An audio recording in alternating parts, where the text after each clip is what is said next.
আর যেটা রাধাষ্টমী তো হলো, রাধাষ্টমীর সঙ্গে আজকের দিনটি আরও একটি গুরুত্বপূর্ণ, সেটা হচ্ছে আজকের দিনটি হচ্ছে দুর্বা অষ্টমী। দুর্বাষ্টমীতে দুর্ব, অনেক সুন্দর সুন্দর দুর্বা তুলে সেই দুর্বাকে অভিষেক পূজা করা এবং সেই দুর্বা দিয়ে ভগবান শ্রী বিষ্ণুর পূজা করা এবং সেই দুর্বার পুজো করা, এটা একটা ব্রত।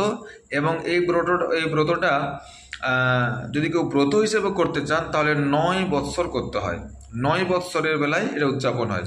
কিন্তু যদি না করেন, এমনি দুর্বাষ্টমী হিসেবে যদি পুজো করেন, তাহলে দুর্বার পুজো, দুর্বা চয়ন করে, উত্তম দুর্বাকে চয়ন করে সেই দুর্বার দ্বারা বিষ্ণুর পুজো করলে যে মহিলারা করবে তাদের সপ্তম বংশ পর্যন্ত বংশের কোনোরূপ হ্রাস হবে না, বংশ উত্তরোত্তর বৃদ্ধি হবে, পুত্র দ্বারা তার বংশ বৃদ্ধি হবে। যেরকম দুর্বা অমৃত স্বরূপ, যেরকম দুর্বার মৃত্যু নেই, সেরকম তার বংশ পরম্পরা ভগবান বিষ্ণুর আশীর্বাদে হয়তো দুর্বাষ্টমী ভগবান রাধাষ্টমীর সঙ্গে, রাধারানীর পুজোর সঙ্গে দুর্বা দিয়ে ভগবান বিষ্ণুর পুজো করুন।